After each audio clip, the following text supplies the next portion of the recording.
Good afternoon, and thanks for the opportunity of a bit of a conversation about what it is that we're doing to make our place a great place. And look, I've not been able to be here for all of the morning, but just listening to a couple of the comments, particularly people like Matt were making, the experience people have at work matters. Because in those unpredictable moments, when the performance of people at work really matters, you get to see extraordinary people doing extraordinary things. And it's an absolute privilege for me as the Chief People Officer at the Canterbury District Health Board to be here sharing some of what we're doing, because we're a bloody remarkable organisation. And on the 15th of March, we did what very few organisations anywhere in the world have done. One of the interesting things for me is that when these kinds of really tragic events play out in other cities around the world, there are multiple receiving trauma hospitals. That's not the case in Christchurch, there's one. And remarkable folks, from intensivists, from surgeons, from nurses, from orderlies, social workers, cleaners, mental health specialists, our folks in the mortuary, our folks in labs, did an absolutely incredible job, and I'm enormously proud of them, and this is their story. There are a whole lot of things we're doing to make our place a better place, and sitting underneath all of that are three really important ideas about the now of work. I'm always interested when I go to conferences and people talk about the future of work as though somehow the future's out here, except the future is already here. And the three big ideas that we're really interested in is how it is that we design experiences for people at work around the work that people do.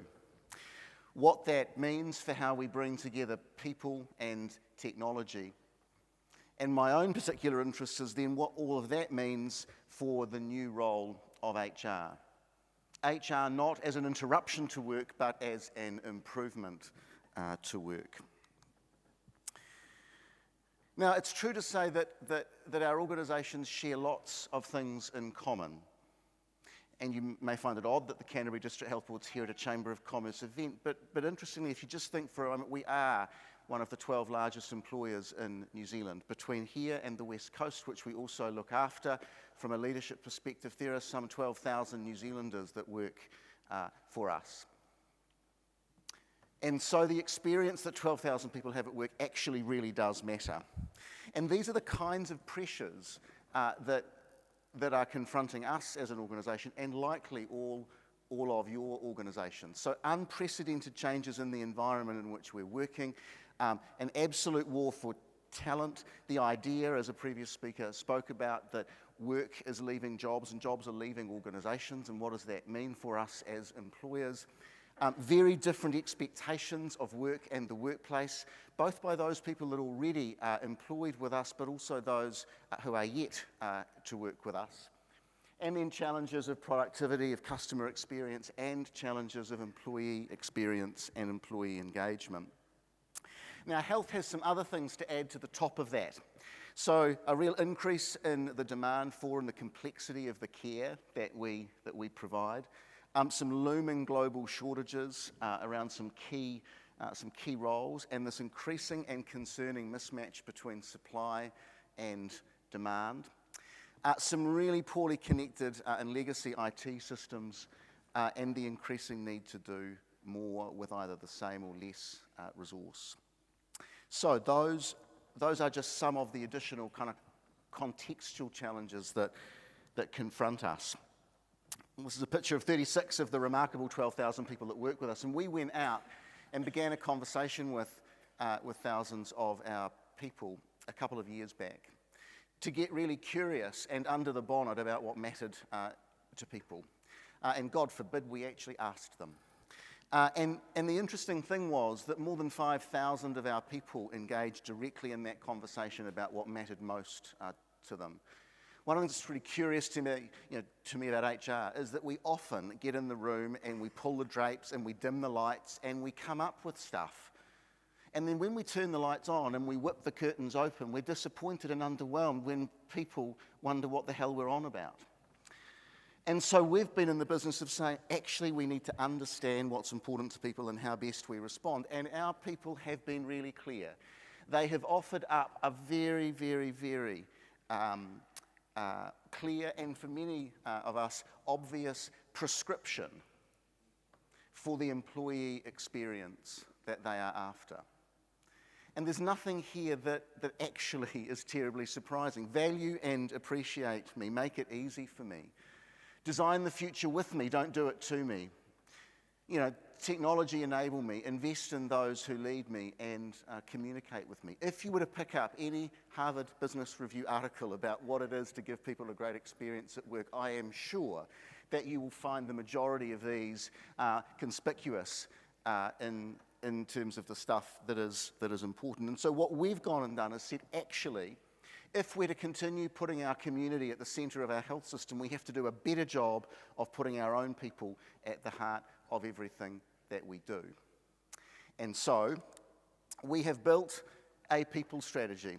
And again, I like Matt's reference to BS. There is no BS anywhere near this. It's plain English, it's really simple, and it responds directly to the stuff that people have talked about. They've said, I want to understand how my work makes a difference. I want to feel like I'm able to take the lead with others. I want to feel like it's easy to be here, so take away the bureaucracy that wastes my time. They've said, actually, I want to be able to do my best work, so, invest in me. And they've said, I want to be part of shaping the future. So, actually, that's what we're doing. Now, you might say, well, that's well and good. What's so hard about getting on with that? The challenge, from my perspective, is that we, as an organisation, have historically been organised to deliver a very different kind of work. I was going to say a very different kind of value, except it's not really value. A very different kind of work. As an HR team of more than 100, we have been organised to do a whole lot of very, very, very different kinds of largely technical and administrative activity. And you'd be forgiven if you were to say, well, of course, that's kind of important, right? Because it is. And this is a picture, again, of the kind of scale that many people don't appreciate about the Canterbury District Health Board. We pay, as I say, 10,500 people every fortnight. We processed last year 35,000 applications for employment. Yeah, we onboard more than 2,000 people every year. We employ people under 54 separate individual and collective employment agreements. We have 14 unions representing 93% of our workforce. Goodness, there's 221 separate health and safety risk registers. You couldn't make this shit up. And yet this is our context, and this is our world, and this is the world in which our people have said, yeah, that's fine, but we want different and we want better. And so that's the challenge that the team have had to respond to. All the while, navigating the largest rebuild, repair and construction program in the history of the public health system, navigating every clinical service in our health system has moved, in some cases 5 times in the last 7 or 8 years, all underneath the radar and all while delivering the kind of world-class care you saw exhibited around the world in the wake of the 15th of March. It is pretty remarkable. From an HR perspective, what I've said to the team is if this is the work people are challenging us to do, then we've got to find a way to do all the other stuff and deliver that brilliantly, but free up capacity to do the work people have challenged us will add more value to them and their experience at work. And the simple outtake from that slide is we've had to find a much more efficient and effective way of doing all that stuff because we still have to keep paying people. I noticed the earlier slide around Maslow. There's no point talking about self-actualization if people are not being paid. Yeah? And certainly no one, I don't get hundreds of phone calls every Thursday morning from people who say to me, you'll never believe what happened last night. I got paid, it actually worked. The money was in the account, I went to the supermarket, it was fantastic. But the opposite happens when we stuff it up. So we've had to find a way to do all that other stuff while shifting our focus entirely. And we did. We've invested in a new online self-service portal. We've called it Max. And Max is Max because we're trying to encourage a relationship that's different between our people and the organisation. We now have an HR service portal that supports 38 services across the employee life cycle. Everything from recruitment onboarding all the way through to the way people are paid, the personal information that they transact with us about themselves, their leave, and a myriad of other processes. We are markedly changing the way that people experience HR, and in fact we're saving significant amounts of time. So leave requests are more than 60% faster, our expense claim approvals are 90% faster, our new hires are 68% faster. These are just some of the ways we're beginning to measure the impact that that system has made. We have reinvented our HR processes from one end of the ballpark to the other. How? By going and asking. Again, God forbid, we might ask people what good recruitment looks like, rather than forming a view ourselves. More than 90% of our people in the space of just over 12 months are now using Max to take charge of their own experience at work. 145,000 HR cases in that period of time. We receive 4,000 fewer emails every month, and we're resolving 55% of all of our people's queries in less than 24 hours. What was the number before Max? Goodness knows. No visibility at all. So again, this has been an interesting, agile transformation of HR. And I won't head down that rabbit hole, but essentially a very, very new and different way of working. And we're also now beginning to measure what matters and shift and change the nature of the conversation that we're having with the board and with my colleagues around the executive table about people in workforce. And then, if that weren't enough, we are taking all that we have learnt about how to transform HR and begin to change the experience that people have of their own work. These are a couple of our orderlies. I prefer to call them Uberlies.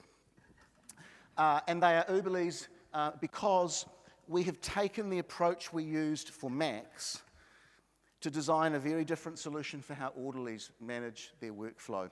And it was interesting to me that Max has now become not a noun, not the name of an HR portal, but Max has now become a verb.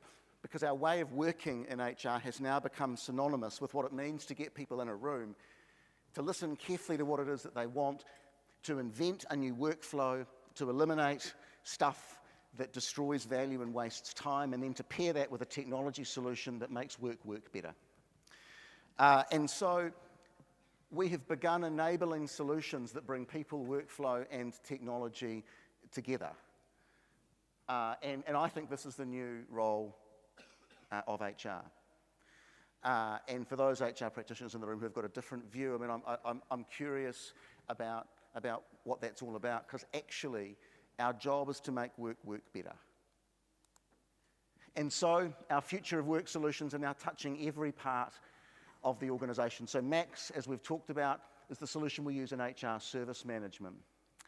We have designed a whole new way of providing support for our Oracle Finance and IT service management team. Our orderlies and our Uberlies. We've replaced walkie-talkies with orderlies who now have smart devices, and all of their work is routed through smart devices. Some of these people have never owned a device before, and so we're enabling them to participate more fully in the life of the organisation by providing them with training, loading those devices with other apps that enable, as I say, those people to more fully participate in the life of the organisation. Our outpatients building, which is now free of water, thankfully,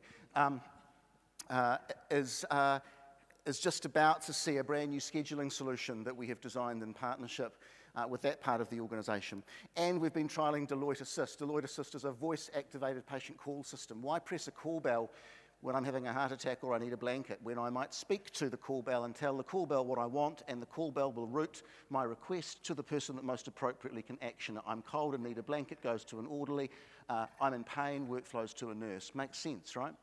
So this is some of the work that we are doing off the back of what we've been doing in HR.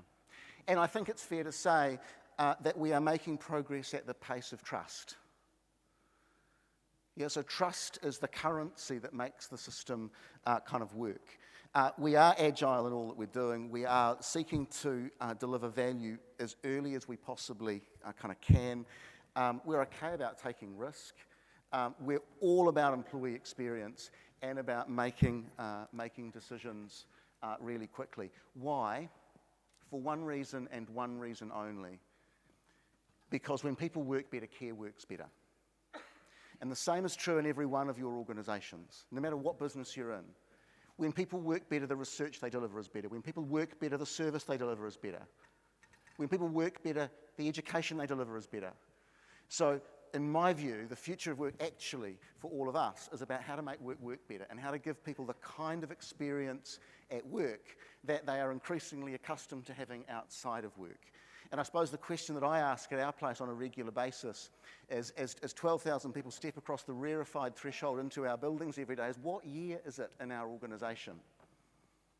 Because when people every morning get up, they leave 2019. What year is it as they step across the threshold? Because many of our people carry more computing power in their back pocket or on their wrist than we give them to do their life's best work. Yeah, so that is the challenge we're responding to, the challenge of putting our own people at the heart of everything we do so that they can continue to put all of you and your families at the heart of our health system. Thanks and good afternoon.